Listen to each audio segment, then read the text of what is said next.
All right, finally, the long-awaited solar video. We have spent the last 2.5, 3 months on our solar package here with the install, testing it again, retesting that test again, changing the variables, just making sure that our system is bulletproof so that when we go out and we park in the Badlands or the Grand Teton area and we have nothing, we don't need anything, and we know we can be confident and we can rely upon the equipment that we've chosen, the install that I have done, or that Stephanie and I have done, as it were, for some of this equipment, and we know that there won't be any issues. So we're ready to finally talk about what we have and what we know we have and what we know we can do and what we know we can't do, and then give some kind of thoughts about what's realistic and kind of the best practices that we've discovered, lessons learned, things like that. So what did we do? Well, let's kind of back up. Why did we decide solar? And why didn't we just go with a big generator? And why didn't we just go with another way of powering our coach? The answer is really complicated. What it really boils down to is simplicity. Okay, it doesn't come down to cost, because clearly solar is the most expensive way to get energy into your trailer and run the equipment that's in your trailer. It can't be about cost. If it's about cost, then you need to look elsewhere. So we chose it for simplicity. Why is it simple? Well, because it's set it and forget it type of thing. You just have to monitor what your system is doing, what it's telling you, and what your conditions are. The environment is going to dictate how much power you're going to make. Your choices in what you're powering is going to dictate how much power you need, and what you do dictates how fast that power is gone. So every person that's considering solar needs to start with what's called a power audit. And there are a lot of places to do that. You can Google power audit for solar and you will come up with several different resources there. I recommend you at least use two, because some of them will tell you one thing, some will tell you another. But you definitely need to know what power you need. Do you need air conditioning? Do you need coffee pots? Do you need a microwave? Do you need some of those other high draw appliances? And if you do, then you've got to start thinking big in your solar system. Don't try to just get by with the bare minimum to run a 1,000-watt microwave. Don't try to just get by so you can run a microwave and just a coffee pot on the bare minimum that you can get. Because what happens is you stress that equipment several times and it starts to degrade over time, especially when you go with lead acid. And once you've got your power audit done and you kind of know what you want, you're able to determine what you need. On the roof, we've put about 3,000 watts of solar. We have two banks of solar panels. One bank is the 210 watt new power panels, and those are tiltable. 6 out of the 8 are tiltable, and actually 7 out of the 8 are tiltable. And then the other bank is a bank of 100 watt Renogy Eclipse panels. And we chose the Eclipse panels. They're a little more expensive, but we chose those because they have a little bit more efficiency. They look really good, and they fit just right within the framework of what we have going on upstairs, and still allow me the ability to walk forward to aft of our trailer and service our air conditioners and all those sorts of things. And they really are a good, reputable brand of panel. Renogy's Eclipse series definitely makes the bar when it comes to 100 watt panels, in my opinion. And I took that opinion as well from the dry campers, some friends of ours that you guys may have seen, and we'll link them in our video description. But their advice is definitely to use the 100 watt Renogy Eclipse panels if you have to get Renogy or 100 watt panels. The 210 watt new power panels, I use those because I have those. I've been using those. I used them on the cargo trailer, the conversion that we did to Stephanie's workshop into the cargo trailer, and we have 4 of those on the roof there. I've used them in our previous travel trailer, and they really have done well, and they have a good price to watt ratio there, and New Power just seems to make a good panel. They've held up really well. We had hail in the last trailer. We've had windstorms and branches fall on them here, and just haven't had no issues with them whatsoever. So we wired 2 different banks up there, and that gives us a pretty good mix of making power throughout the day, being able to tilt in the winter time, and then being able to run them flat for when we need to roll down the road, or we're just doing overnight, so we're not in one place for a very long time. But it all boils down to really, what are you going to power? And if you're going to power big stuff, you got to go big. And we chose Victron for all of our equipment, and that was because Victron's reputation, the features, the monitoring, which I'll talk about more later when we're in the basement. But it really does boil down to the quality of a piece of equipment.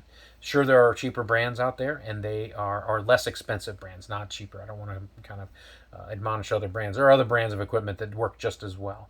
They just don't give you the ability to monitor them as easily and to be able to make setting changes and meet the demands of what you're looking to do with your system. They're also really, really interconnectable. So once you put a piece of Victron gear in and you put another one in, they start talking to one another. So if the temperature changes outside and the charging profile needs to change, Victron equipment will do all of that for you. Cost-wise, there's no excuse to hide any level of cost with this. There really isn't. If you're trying to shave dollars and you're making the difference between two different pieces of gear, then maybe solar's not the way to go. Solar does cost some money. You can get away with a budget system if you're just running small amounts of stuff. If your objective is to keep your batteries charged so that your refrigerator runs on your inverter when you're just doing overnights or 1 or 2 nights, certainly you can get away with a system that doesn't cost nearly as much as what we put into ours. But bottom line up front, we spent about $15,000 on our equipment. And so that kind of brings me to the next point. We are in no way affiliated with any of these companies. They didn't give us anything. We are not giving our review based upon receiving something from them.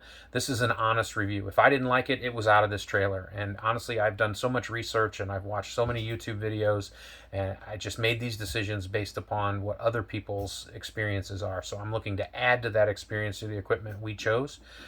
So if you see something in our equipment that you're interested in, or you have a question about why we made a particular choice over another choice, which kind of brings me to the next point of power. 12 and 24 volt, 48 volt. I could have gone any one of those 3 ways. I chose 12 volt for simplicity. Again, I'm going to call back on dry campers. Mike uses 12 volts, and he and I sat around a campfire at Westmoreland State Park in Virginia and had a discussion about 12 versus 24 volt. And I really liked what he had to say because I'm a multi-voltage kind of person. I've been involved with highly technological equipment at different voltages, and I saw the benefit of each. And he kind of really sold me on the idea that keeping it 12 volts just makes life simple. You can go to the local hardware store and buy most anything for a 12 volt system. You can go to several different places to get a repair piece that meets 12 volt. But if you go to 24 volt, you've got to have converters, you've got to have specialized things. Yes, you get away with smaller wire and you save money on wire, but when something breaks and you've got to go get a part, you can't just buy it down the street. You're waiting on the mail, or you're finding a specialty type store. So really make that 12 or 24 volt choice with that in mind if you're mobile. If you're stationary, I get it. You can pretty much handle things, but I chose 12 volts because I want to be able to tap into it anywhere I want and use it in a regular fashion in the KISS method. Keep it simple and safe. With the solar system we installed, we have a lot of components to keep track of. We really want to monitor our battery bank. We want to be able to tell how much solar we're bringing in, as well as monitor the amount of electricity we're using. And in order to do all of that monitoring, obviously Victron has all the ability to keep tabs on your system from soup to nuts. So you can do this all on your smartphone through Bluetooth's app, or Victron's app. You could also go and get displays, different types. There's a Servo, which is a brain box, which we have used. There's also Venus. There is the Touch Control GX, or Color Control GX. So you have several different options when it comes to that. We chose to go with the Touch 50, and it ties into the Servo GX down in the generator compartment. And it gives us a one-stop shop of where everything can be displayed all in one place. We can monitor our electricity, monitor our solar, monitor our batteries, and it'll tell us when our power went out, which we don't see the lights go out, obviously. So this will tell us, and it'll notify me on the phone. So let's go over here and check it out. We've decided to install ours right here on the main display area, right with our in-command system. We've put our Touch 50. And this is the main screen that usually comes up when you open up the Touch 50. You can set it to display it in a couple of different ways. Colors change and the numbers are in a different location, but pretty much everything is the same information. You can just adjust how you display it. You can see how much you're getting from your battery, how much you're putting from your charger, the PV, photovoltaic charger. That's just basically a fancy word for your solar. Time, and then the name. We just named it Morpheus, and then what the state of your battery is.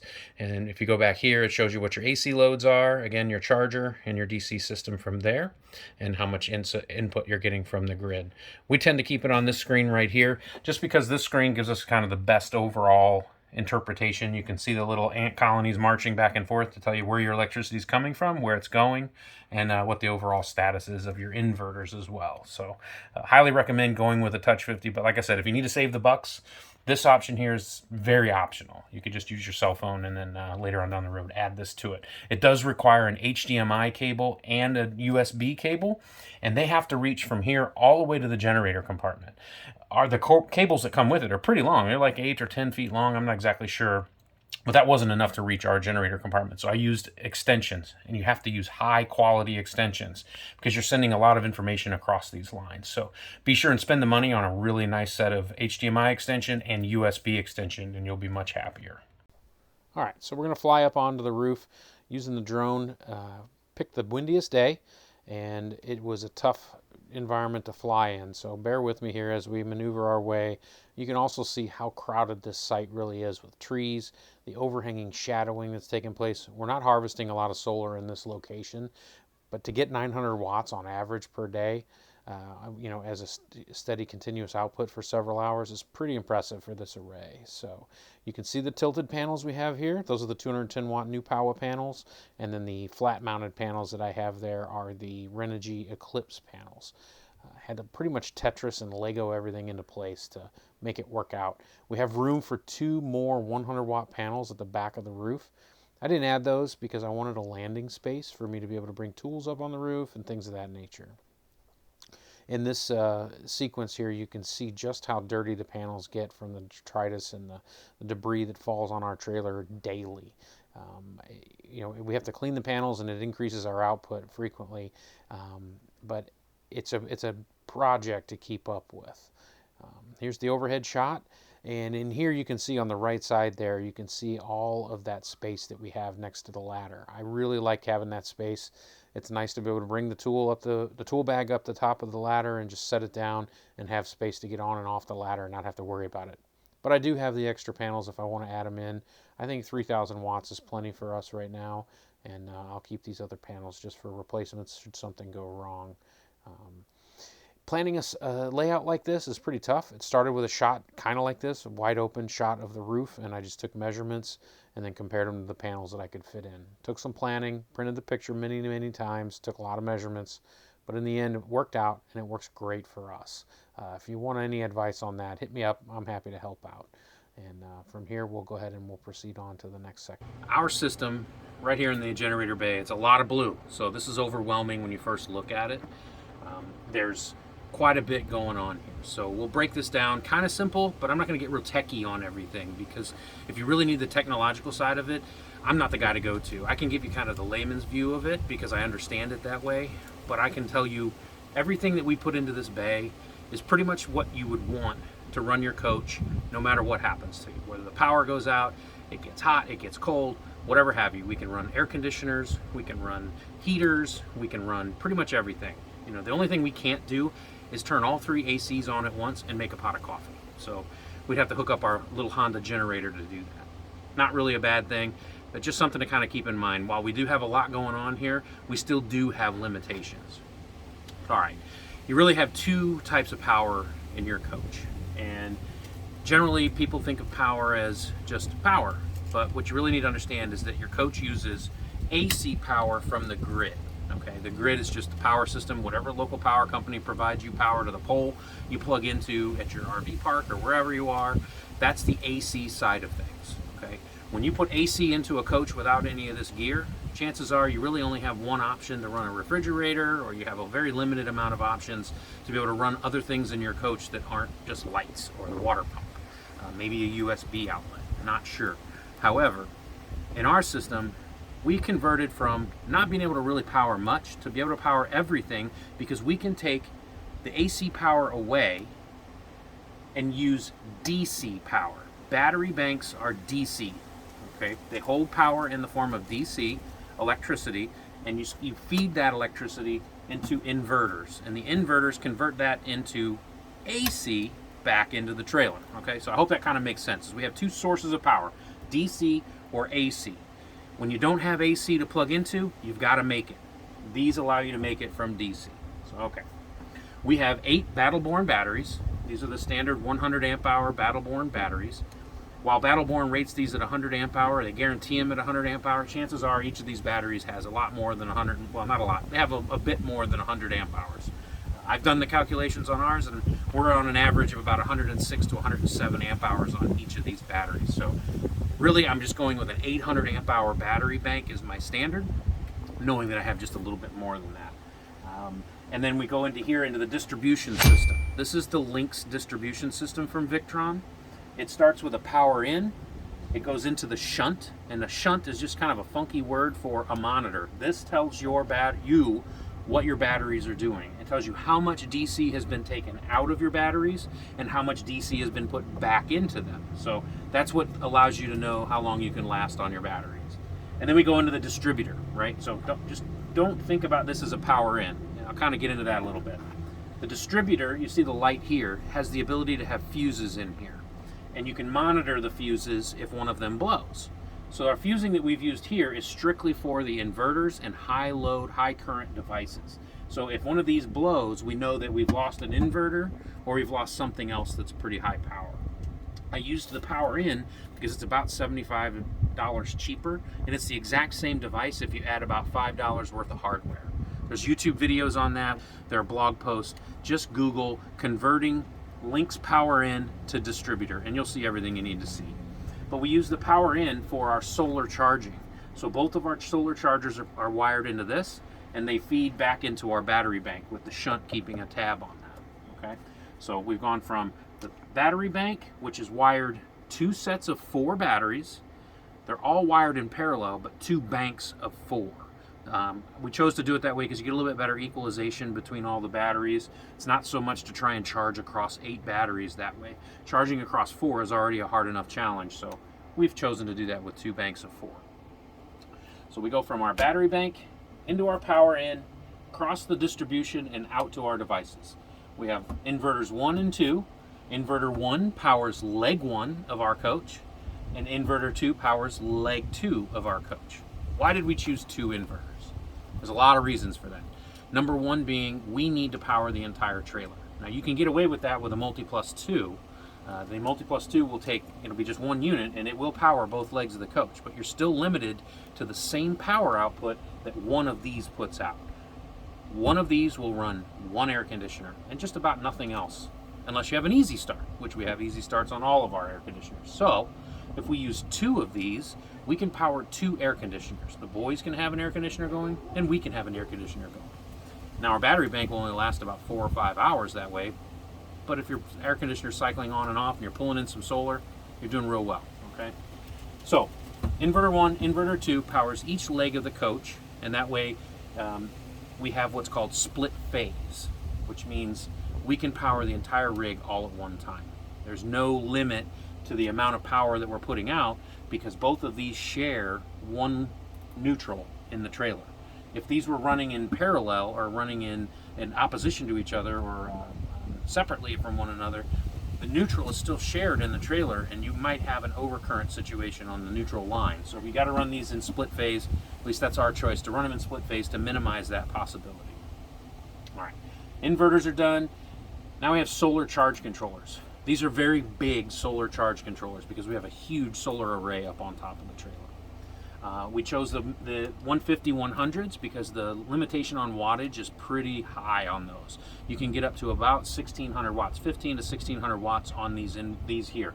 Victron's literature will tell you, I think it's 1,470 watts.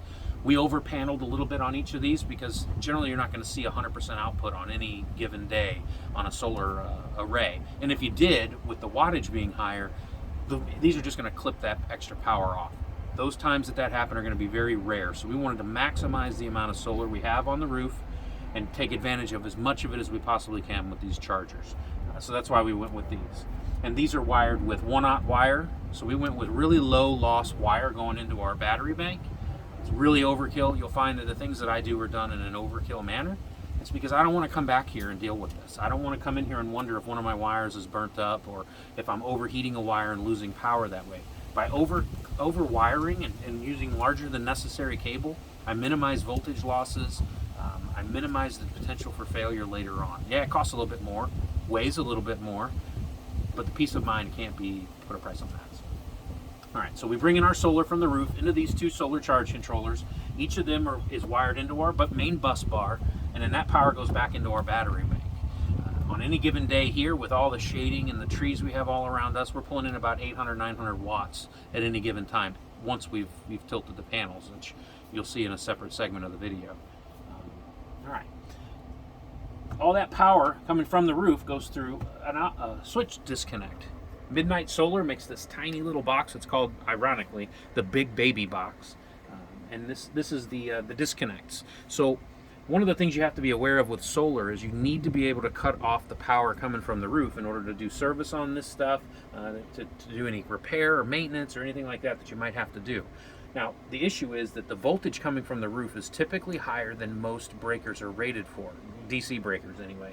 So you need to be very aware of what types of breakers you're using coming from the roof. You need to buy the right type, make sure they're rated for the voltage and the current that you're bringing from up above. So that's that. We can cut off both positive and negative lines on both of the arrays upstairs. I felt it necessary to be able to cut both of them. Some people choose to only cut one side, but I want to be able to cut them both, and I also do that for lightning protection. If one of the lines gets hit with lightning, this will be the breaker that blows, and then we'll be saved from any kind of potential disaster there. All right, moving around, we kind of, over here on this side is where the original DC wiring took place from the manufacturer. So when Luxe built the trailer, this is their standard board that they use, and the technicians that work on the rig are very familiar with how that's wired. I didn't want to touch that. I didn't really want to alter that. So the only thing I've altered going up to Luxe's point of reference is right here. I replaced the input wire that they had, because they had just not the greatest wire and not the greatest connectors. Pretty much every manufacturer doesn't do a great job with that type of stuff. So I kept it that way, so when I take it in and I hand it to them to have work done, they know what they're looking at. They don't have to touch any of my stuff, and they know what they're looking at for their stuff. Now, coming back over this way, this is the brain box right here. This is the Servo GX.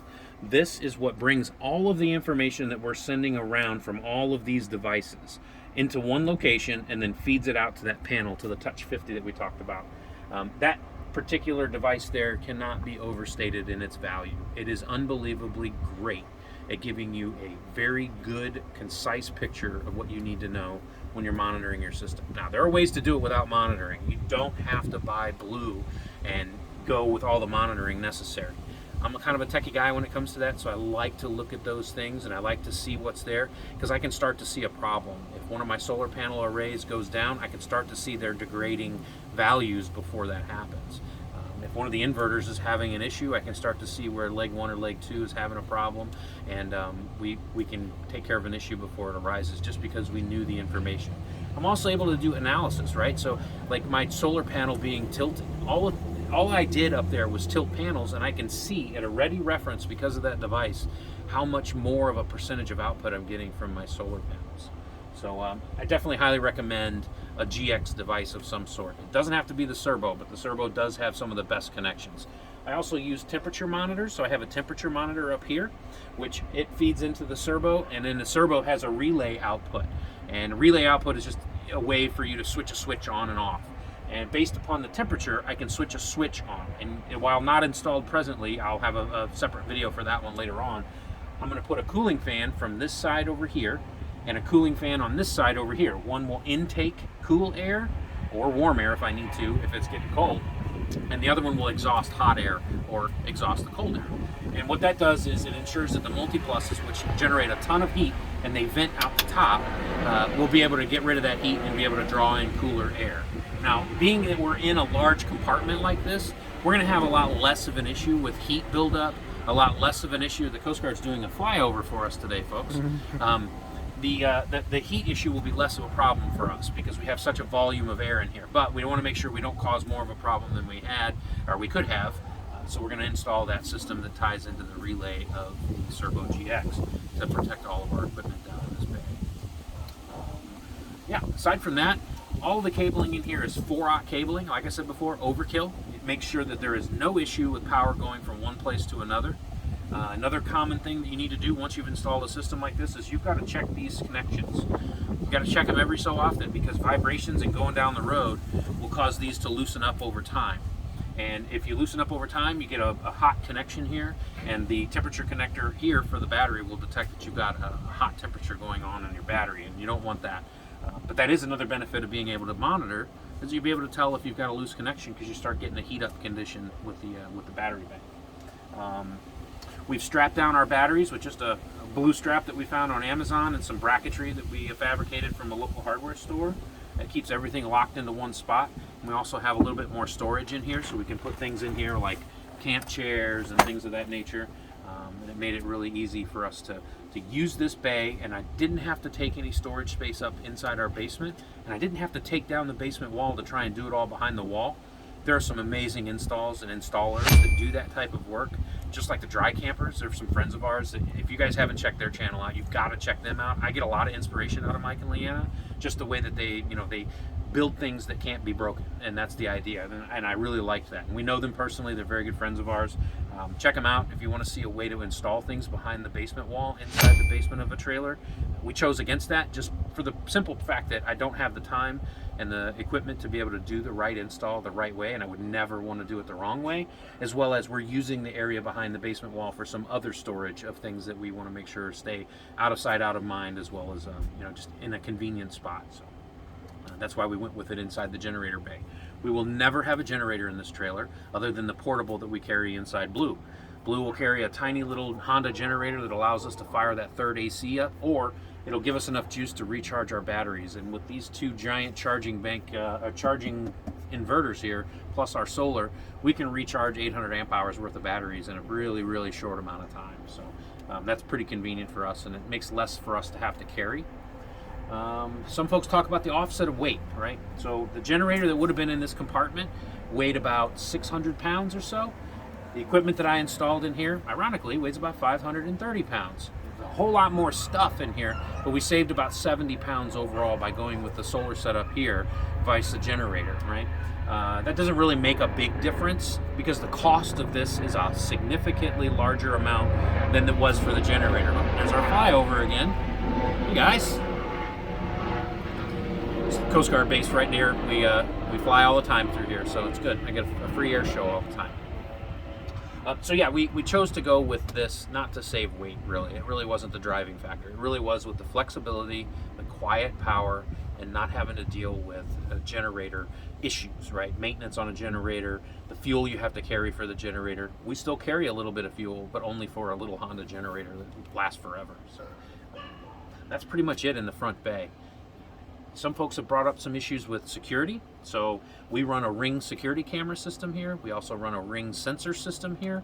We put sensors on all the doors. We have cameras all the way throughout the trailer and outside the trailer to monitor everything. So if someone were to try and get into this unauthorized, we would know about it pretty quickly, and we'd be able to take care of it from there in terms of notifying authorities or whatever we have to do. Something else I did to enhance our install is I put some insulation in. This is the old transfer switch that came from Luxe. We got the generator prep on our trailer, and I used the actual tie-in from the gen prep to be able to tie into our AC panel. I put this panel in here so that I have a breaker. I also insulated the compartment. So there's reflectix you'll see down here that I added all throughout the bottom of this, just to try and give us some thermal break between the outside when it does get cold. I also insulated the lower floor, and I added support. So there's a piece of 1/2-inch plywood that I've attached to the bottom of this to support the weight of these heavy batteries. I say heavy, they're 35 pounds each, which is a fraction of what the equivalent lead acid would be. But when you put 8 of them in one spot, you want to have a little extra support. I added some support to the back wall of the generator compartment. On the back side of it, inside the basement, I put a panel in there so that I had extra wood to screw into, and it holds this whole bank. These are heavy inverters. It holds these when we're going down the road and there's no shake and wobble in the wall. The last thing you'd want to do is to arrive to your site and see that this piece of wood is broken off and fallen forward. That'd be pretty disastrous for us. So, something to think about if you're going to install in the generator compartment is to make sure that wall is ready for the weight, because these do weigh a significant amount. Something else I did was I tied everything to the wall. I put zip ties everywhere, and you can see I still have a lot of zip tie trimming to do. I'm terrible at the finish work, just like with my woodworking. I hate the finish work, so I put it off to the last end. But I did tie everything to the wall to keep it from vibrating and bouncing as we go down the road. Super important when it comes to wires. Another peculiar thing that you might think is different is I did put in enough inverter power to run our refrigerator by itself, but I actually kept the inverter that Luxe provided with the trailer. It doesn't do anything when there's AC power applied, so it just passes through the AC power. But what I thought was, if I take this equipment with me, if we do get another trailer future on, I can just connect that inverter back up easily and have things just the way they were when Luxe built the trailer. And I can leave a minimal amount of battery bank power for that, just as Luxe provided whenever we bought the trailer, and it'll be just like if somebody bought it from the factory that way. So we left it in place and decided not to get rid of it. And I think that's been a good decision for us because it also gives me an extra outlet in that bay over there that I'm able to use. So right on the side of the inverter is an outlet, and I can plug in on that side, whereas I wouldn't have that if I got rid of that inverter. That's about it. Happy to answer questions about all the solar equipment we have. It's a big system. It's a lot to know. It's a lot to do and a lot of work to put into this. It took me over the span of about 3 weeks. I put about, I'm going to say roughly 15 to 18 man hours into the actual install of it, and then an additional 4 to 7 man hours, I would say, in actually programming, tweaking the settings, and getting everything up and running properly. And then when we add the panel install took my wife and I, Stephanie, we are a team. We put this together in about, it took us about 7 days or so to get all the panels installed and everything buttoned up upstairs. And it was highly worth it though. And you know, I see Mike and Leanna from the Dry Campers do it in a week, and I'm like, how do you do it? They, you know, it just goes to show you they're really good at what they do. But tough install, not easy, not average DIY, but it is DIY realm. If you've got a little bit of technology knowledge and you got somebody maybe to help you, this is something that any RVer can do. And you know, we get quiet power. Power went out in the trailer park the other day. We didn't even know it. I got a notice on my phone. I'm like, oh wow, power went out. It was out for several hours. We didn't even know it. We were still running our heat pumps. We were still running our space heaters, everything else. Battery bank never went below 50%. So pretty impressed so far. Like I said, if you have any questions, happy to answer, and look forward to talking to you more.